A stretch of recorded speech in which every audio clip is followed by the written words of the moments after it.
Hello, everyone, and welcome to another edition of Turned Out a Punk Classics, a show where we take old episodes of Turned Out a Punk that have been lost from the internet and return them to their previous glory by sticking them back on the feed. You can find this podcast on YouTube, TikTok, Instagram, Facebook, and all other forms of social media. Well, that's pretty much it.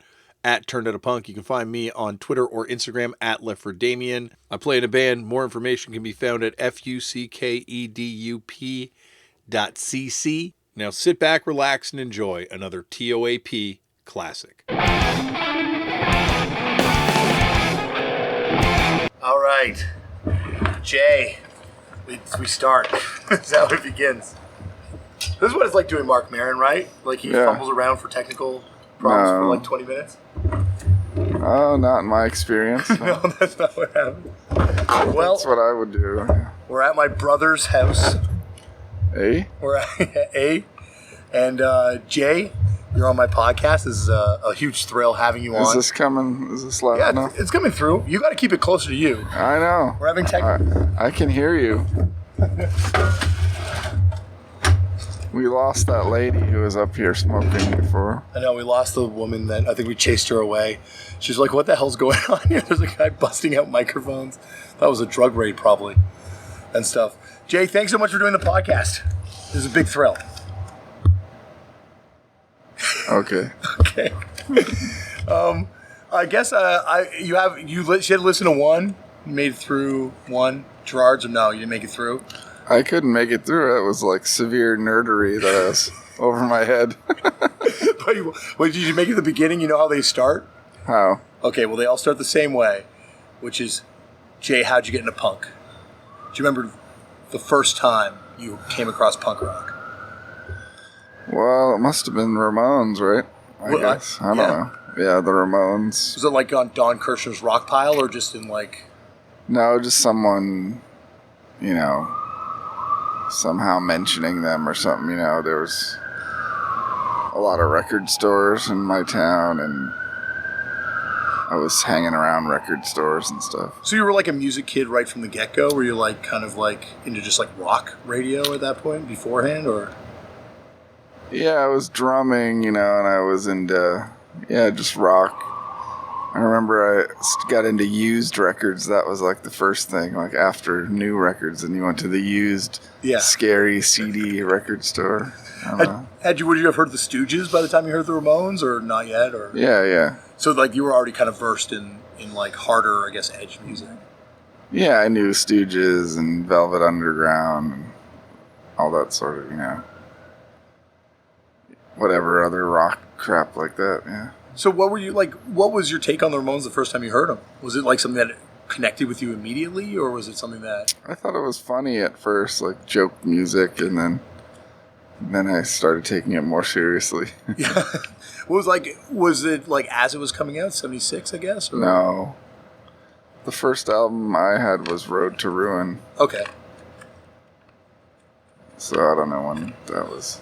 So, and then were you like, at that point, going to shows, getting into the music right after that, or? Well, I was going to rock concerts, but I couldn't get into clubs yet. But, I was 14 or something. Or. So you were like 14 when you got into like punk, I guess? Yeah, I would say starting. So what was your first show? My first show was Mick Ronson and Ian Hunter were opening for Jay Giles, and I was a Mott the Hoople fan. So I was psyched to see that. Oh, yeah. So you were like into glam music and all that, I guess. Yeah, whatever. I don't know. So what was like, I guess once you got into punk, where'd you go from there? Like after the Ramones, where'd you go? Sex Pistols was after Ramones, and then, then to like... whatever, all the other punk records that were around. Like, the store would buy cutouts from England. So, I'd buy whatever record. They'd have 100 Eater records and, 100 Screwdriver records in the store or something. So I'd just buy whatever punk stuff they had. So was it more the British stuff that was kind of connecting with you, I guess, at that point? Or? I don't know. I didn't know the difference yet, really. There wasn't... no one told me there's... I don't know. Yeah, I didn't really know that. I only mostly heard English stuff, I guess. Yeah. I guess it's like depending on what the store is getting into. Yeah, the guy was kind of an Anglophile. Yeah. So I guess where's the jump that you make then from like kind of like seeing this music at a record store to going and I guess did you start playing music in a punk band before you went to shows, or did you go to shows first? Yeah. Really? What was your first band? I don't know. You don't have a name? No. Like where'd you go from that band? Eventually, ran into Scott Helen from Deep Wound in the record store and talked to him for a bit. He was looking at the same records, and the next week there was a flyer up looking for a drummer, and I knew it must be him because he said like Antipasti and whatever. So I called him up and I went to Lou's house and we jammed with, they had a singer and Lou on guitar, Scott on bass. We jammed. It was like 45 minutes away, so it's kind of hard to get, I had to get my dad to drive me there and stuff. Did you bring your kit too? Yeah. You had to haul everything over. So were those like the first punk kids that you met, or were there other kids in your school that were? No, the first punk guy was Charlie, the singer of Deep Wound, and he was friends with my friend Pat Apodaca's brother, Eddie, who was him and Charlie were like the only punk guys in school. So Charlie was kind of my, he taught me everything about punk because he already had all these 45s and a radio show and stuff. Oh, as a teenager, he had a radio show? Yeah. Wow. At the college radio station. Somehow I scammed it through high school, get credit for it somehow. I can't remember, but I did it too after him. Oh, you had a radio show? Yeah. With him first and then alone. Well, I got to hear tapes of that. Yeah, it was like an hour show at one point. That wasn't the same. That was the shortest, but since hardcore, we could play so many songs in an hour. Was that the same university that Gerard was going to, or he had? Yeah. Okay, so is that where you meet him too? But we were in high school, and we have this radio show at the college. Yeah, but you met him through the college show, I guess. No, I met him. No, I met him before that at a show or something. Before he came to the college. So I guess back to Deep Wound, when you guys formed, where did the sound come from? Because I think that's the thing that is really striking when you hear that Deep Wound 7-inch and even the demo, is how sonically it was just so much faster and more abrasive than a lot of the stuff happening in America at that time. We were just listening to all the hardcore stuff we could get. And were you into the international stuff? Or you listen to Finnish or Swedish stuff or any of that stuff? Yeah, when we could find it. Yeah, I sent away to Finland and got all these records. Really? My mom, I don't know how I got her to, it was like $100 maybe.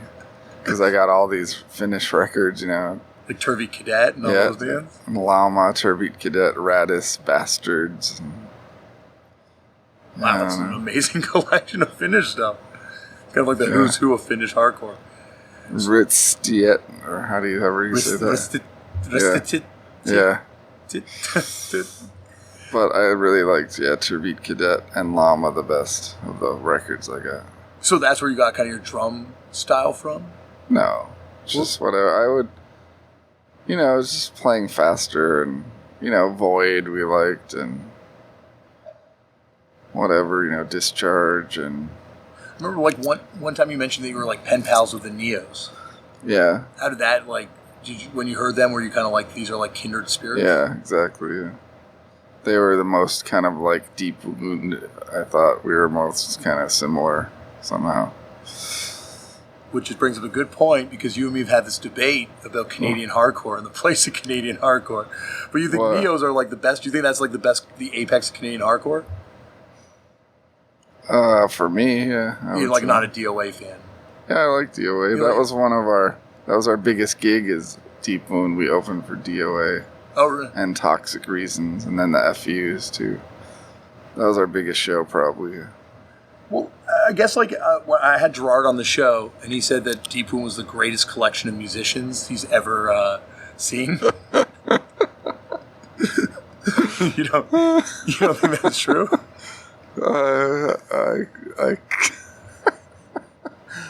I don't know what to say. But like it's true. Like everyone in that band kind of went on to do other stuff in music. You know, there's not a lot of other hardcore bands that you look at of a bunch of kids where every single person went on to do something kind of respectable also in music outside of that afterwards. Well, I've never considered that. I don't know. No, I guess you don't spend a lot of time pontificating about Deep Wound. Not really. Well, I'm going to keep pontificating about Deep Wound for you, Jay. Sure. What was it? How did you meet Gerard, and how did Deep Wound decide that you needed a manager and that he was to be the manager? Oh, he was at the college, and we were on his. We were on his compilation, and then he came to the college, and I was going to the college too. The compilation came out before the 7-inch? The Bands That Could Be Gone? No, after. That was like... Okay, yeah. That was like rejects from the 7-inch. And I was kind of... Yeah, that was kind of... I was kind of annoyed because, that's our songs that didn't make it on the 7-inch, so they weren't... like other bands had their best songs on it, and... Yeah. And then you get annoyed. I remember Steve Albini reviewed it or something, and he kind of liked the 7-inch, but then he hears that album, he's like, oh, I guess they suck. You're like, shoot, because you put on, these were our B team songs, and yeah, it was kind of annoying. So manager. Well, that was before. Oh, that was before he became a manager? Yeah. Because he's listed in the 7-inch as your manager. Really? Yeah, it's like manager Gerard Cosler. Oh, maybe by the time it came out. Yeah, I don't know. Okay. Yeah, it came out, and I don't remember the sequence exactly, but we recorded it, and then sometime later it came out. But what was he doing as a manager for you guys? Like, I just can't. Was he getting you gigs? I don't think he did anything. Okay. In particular, you got a credit. Yeah, because he sang backup on our last recording that's lost, Graven Image. Oh, that was supposed to come out on Graven Image? That was the song. He sang backups on it? Yeah, and somehow that song's been lost. Wow. So if anyone has the tapes to that. That's the lost. It's the rare collaboration between future members of Envelope and Dinosaur Jr. Well, he's just in the chorus singing. Okay, so you really want to downplay the involvement of Envelope in your career, I guess. Yeah, I wouldn't say. I don't think you really... I hadn't heard of Envelope at that point. Okay, no. I think it was like after. I think that's his band. I've seen Envelope. It was really Mission of Burma sounding. I liked it, yeah. Well, that brings up, I guess, Mission of Burma. Were they a band that was big to you locally, seeing them as a kid? Or would they play Amherst at all? Or? They did play Amherst. I saw them, and it wasn't that good, the show I saw. And I also saw him with SSD in Boston, and it wasn't that good. And Gerard's like, well, you saw the 2 worst shows they ever played. It's true, the reunion shows I've seen were better than the shows I saw as a kid. So, oh, wow. Yeah. Was it just like, were you just more into the hardcore stuff at that point, do you think? I was, but they just weren't on when I'd seen them, I mean, probably the first time I wasn't as into hardcore, I was into everything, like new Throbbing Gristle, Joy Division, whatever stuff was going on. Was that what it was like when you got into punk? Was it just like everything and everything? Yeah, it was kind of whatever. Yeah, I remember being into... That was one side, and then, there's all the Flipper and who knows. Just all the records kind of mixed to get into a big... It wasn't exactly, trying to categorize everything. Were you, mainly mail ordering stuff, or was there, you mentioned that local store that had, used records and stuff, but was it mainly through mail order that you're getting a lot of this stuff at this point? Hardcore, yeah, they were really deficient in American hardcore.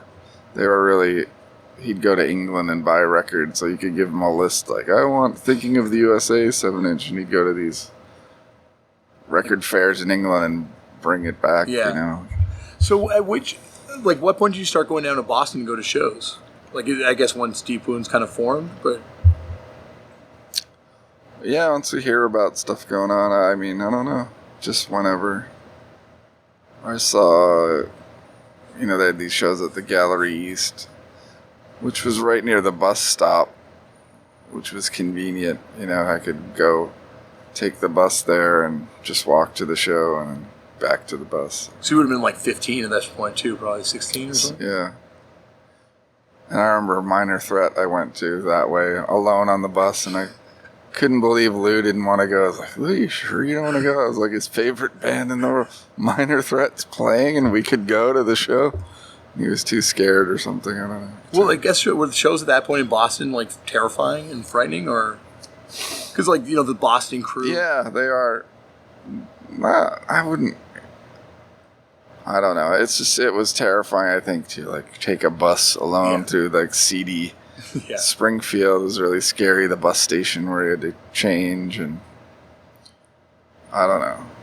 But the show, actually, I went to New York to a show to see UK Subs and Anti-Nora League. And there were all these guys wailing on everybody in there. And then, a few weeks later, I went to a show in Boston, and I realized, those were all the Boston guys who were the scary guys at the New York show. Yeah. Well, it's funny because there's that Judge song, New York Crew, and I guess it's about, well, maybe not that night, but Boston coming down and fighting New York. Takes the opinion that New York won all these conflicts, but from the sounds of it, it was always Boston and DC in the early days just coming down and just wailing on kids. Yeah, I don't think they had a chance. Boston guys, it's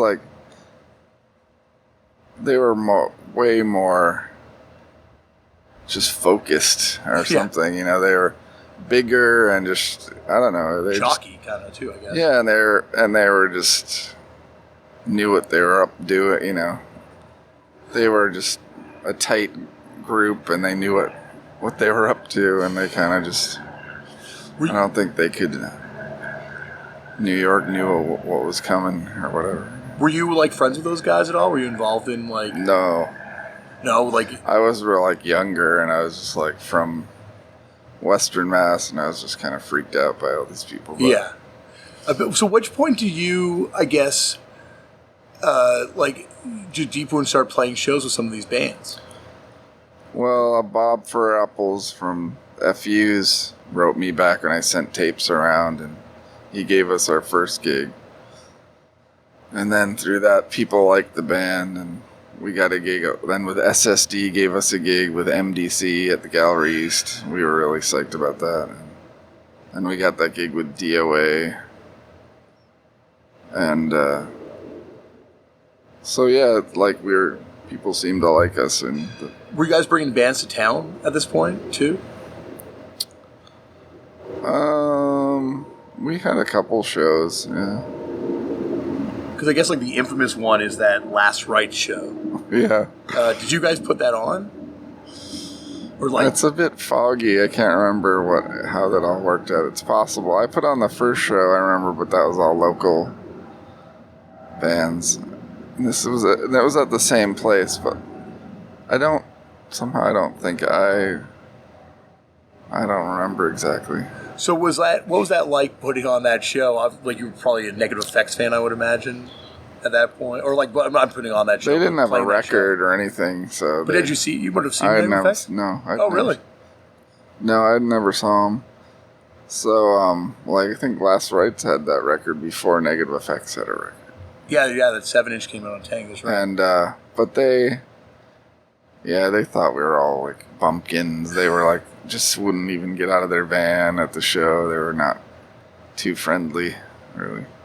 What about Siege? Were you guys tight with them at all? Because I guess they're sonically, more in line.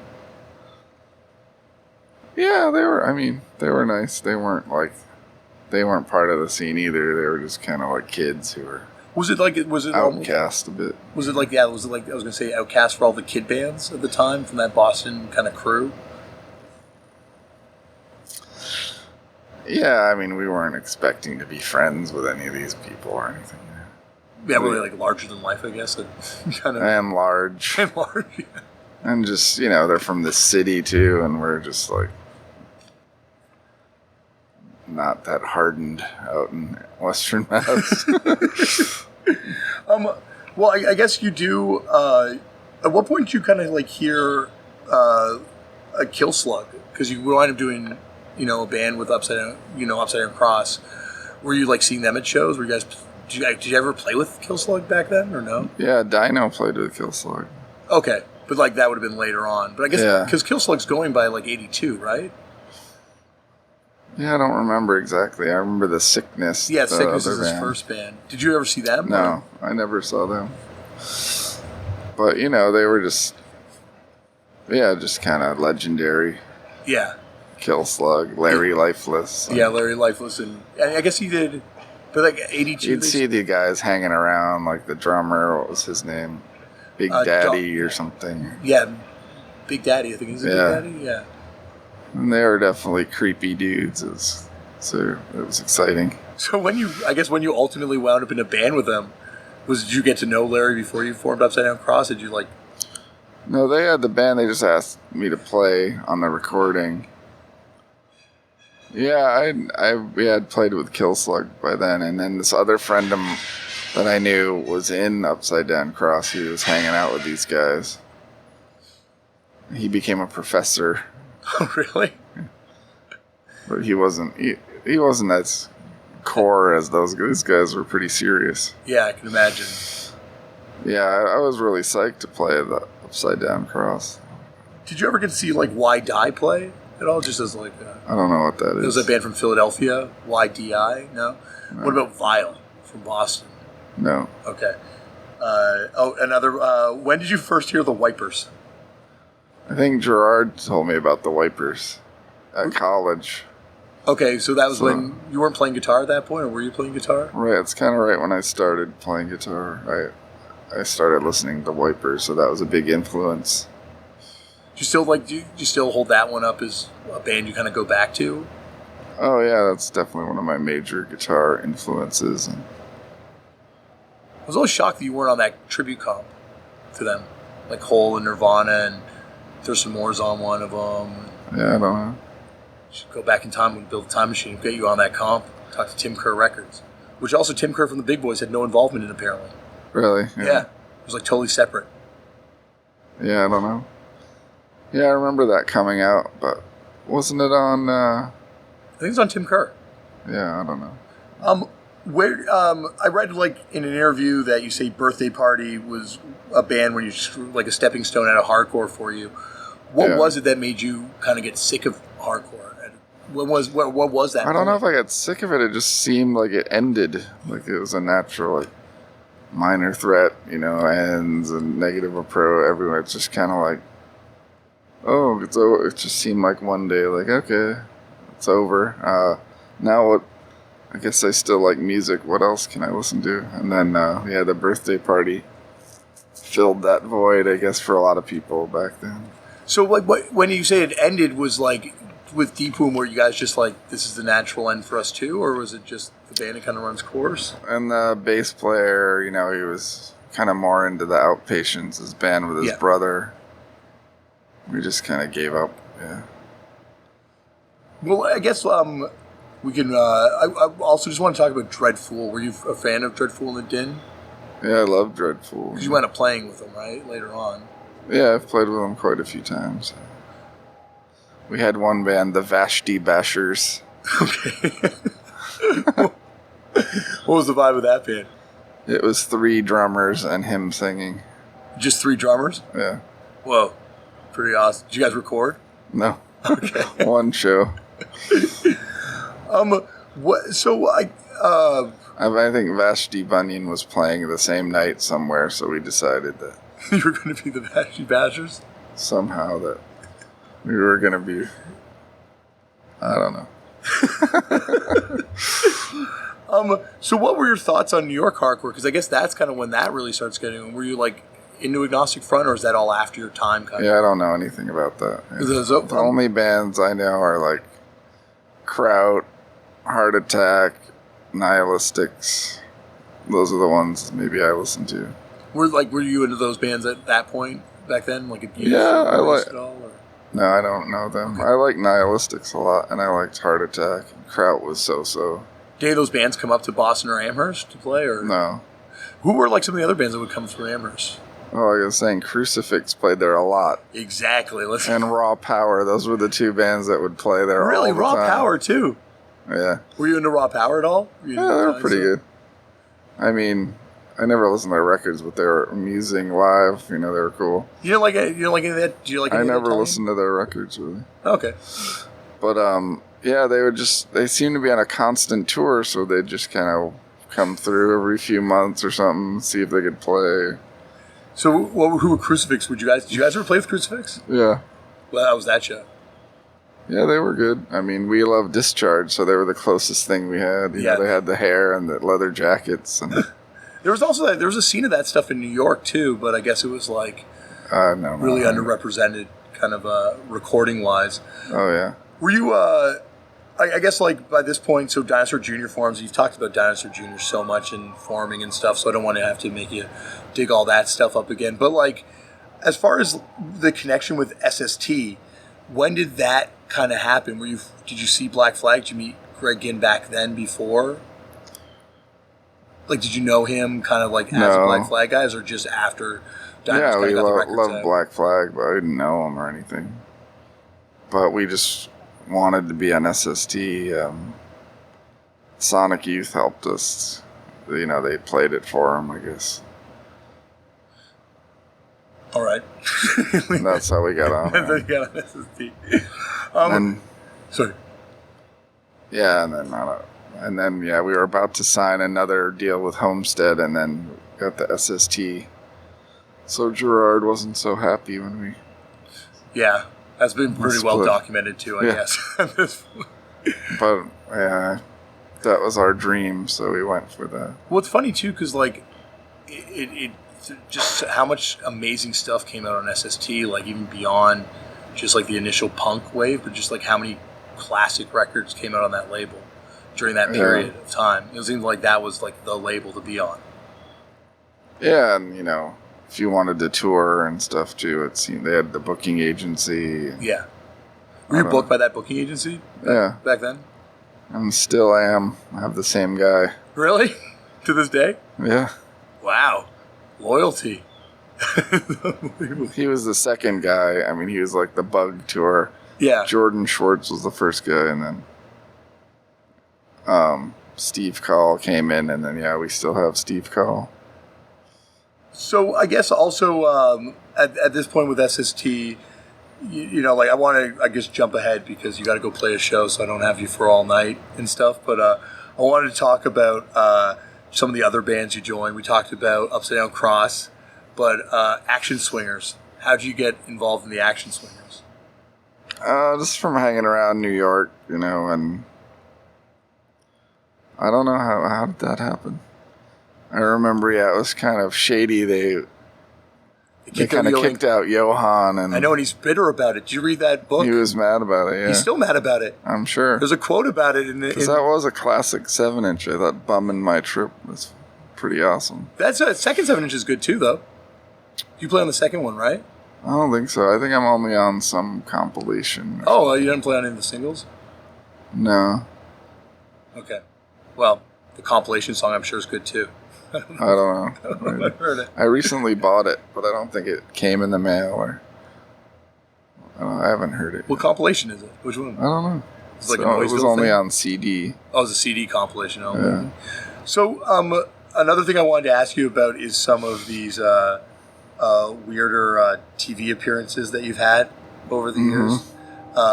Number one, that first Letterman appearance. Is it true that Paul Schaefer had it in his contract that he had to collaborate with you? Yeah, you had to play with the band. That was actually part of it? That was a real thing? Yeah, have you seen there? Tons of bands do that, you know, Black Crows and. Yeah, but I thought like, did he ask you, or did you want that, or no? No, you just have to do that if you want to be on Letterman at that time. Wow, they definitely changed that policy, I guess. They did, yeah. Yeah. I liked it. I think it was so awesome. weird. You know? It's awesome. Did you guys work out that arrangement just that day? Yeah. They were all cool except the drummer was kind of a tool. He wasn't very nice. The rest of them were really nice. I saw Murph was playing on the standing setup. Yeah. Like Kid Congo power style with the standing drums. Yeah, like Bobby Gillespie. Yeah, Bobby Gillespie. Jesus and Mary Chain. Also, the Jenny Jones, when you played on the Jenny Jones show, Right. there's a moment where you look out in the crowd and you're looking at these people in the crowd. Do you remember that show? Yeah. What was that like? How did that happen? I don't know. She was just booking bands, and actually, people thought it was a bad idea at like the publicity company or whatever that was like they were hip, you know, and they're like, I don't know if you want to do this. It's kind of, I was like, man, I would. Any TV is good, fine with me. Yeah. I love TV. It's just like I didn't think it was. No, it's awesome. I thought it was cool. Yeah, I didn't. Whatever. Yeah, I remember I turned down Conan because I thought it wasn't cool when he was first starting. I regretted that. I was like, yeah, I should always do TV. That Jenny Jones thing, it's like, that would have been on at like 2 o'clock I think that's when I saw it as a kid, is like 2 o'clock in the afternoon. It's like the loudest band probably to play on daytime television ever. And but the audience, it's the weirdest.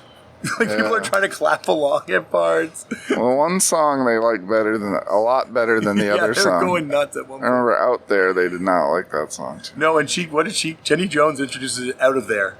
Oh, right. She was a drummer, I heard. Really? Yeah. In like a punk band or like a rock band? Cabaret or something, I don't know. Wow. Who's the weirdest person you met that you found out was actually in a punk band? Or that was into punk? Like outside of the punk world?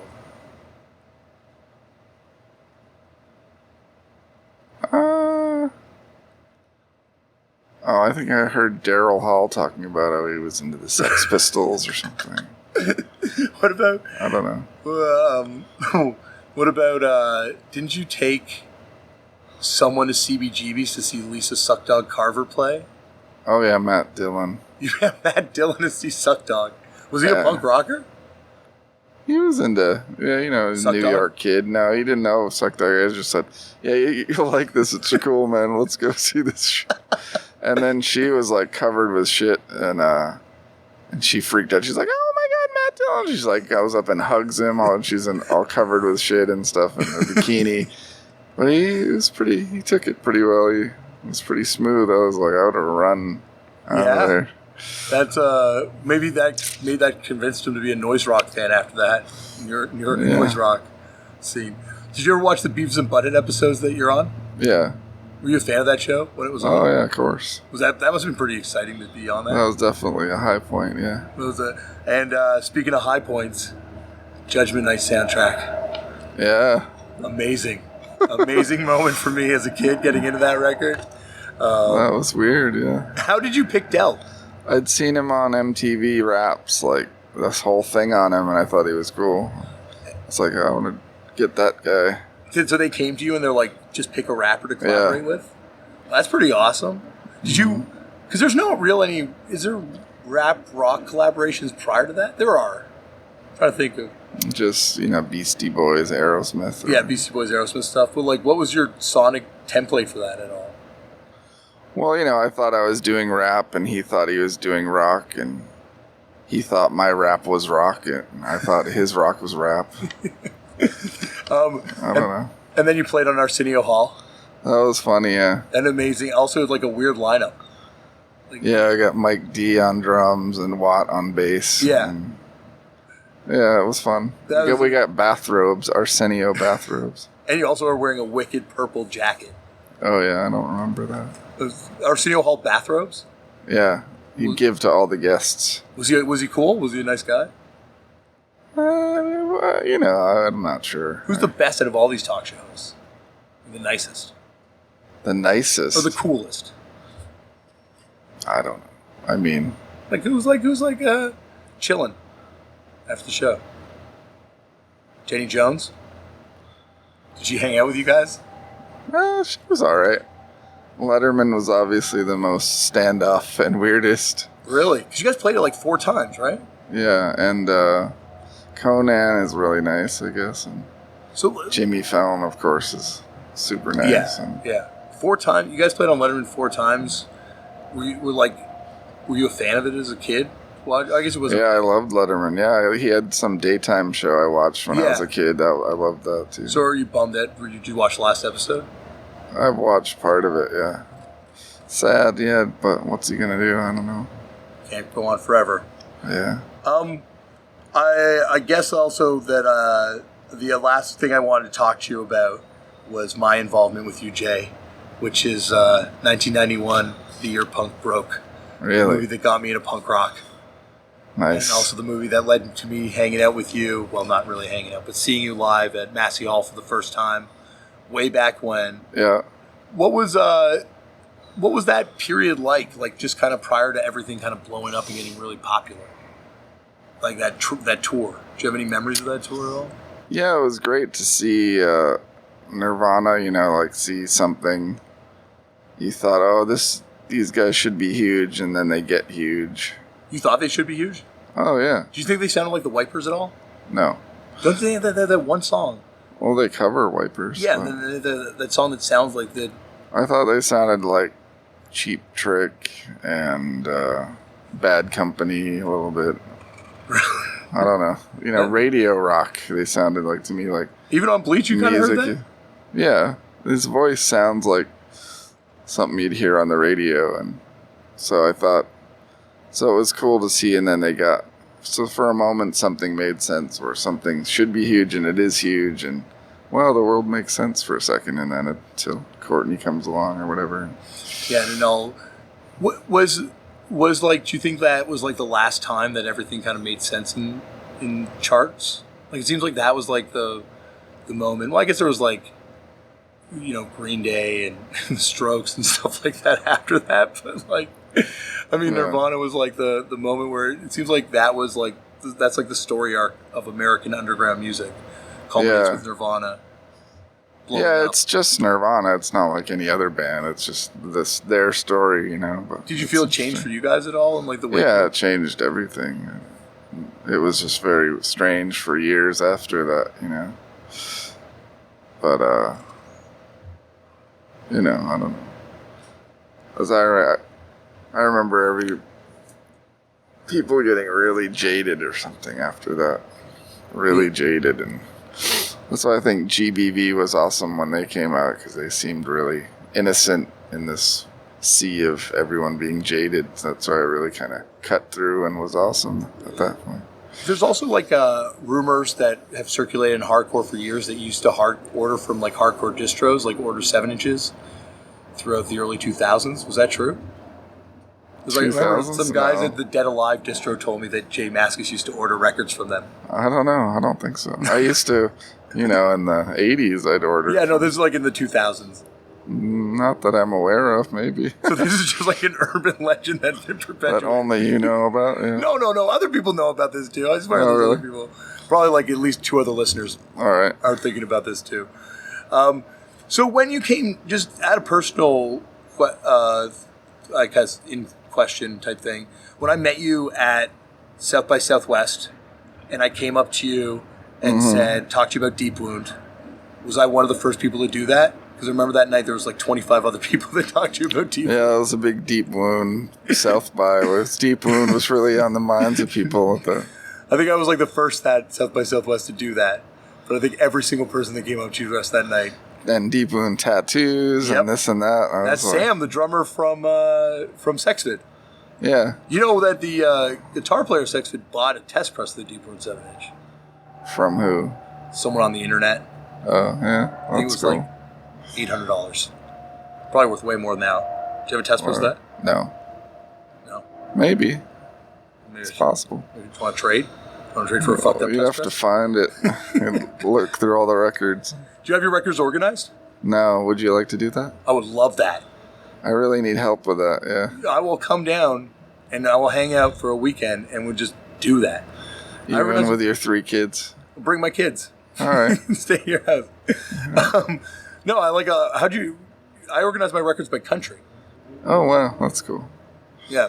Any organization would be good. Sure. Have you ever sold anything or did you keep everything? No, I don't sell anything. So you've kept every 7-inch? So you still have all that finished stuff you just talked about? Yeah. Holy shit. Do you have doubles of all? You probably have doubles too, right? No. You probably have a couple doubles. Yeah, like of this and that. Okay, you're getting called. You got to go play a show. Jay, I won't keep you anymore. Thank you for doing this All right. podcast.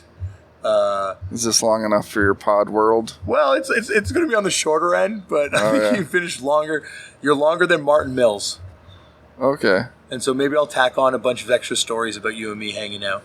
Or, we could continue after the show. You want to continue after the show? I don't want to. I don't. But I could.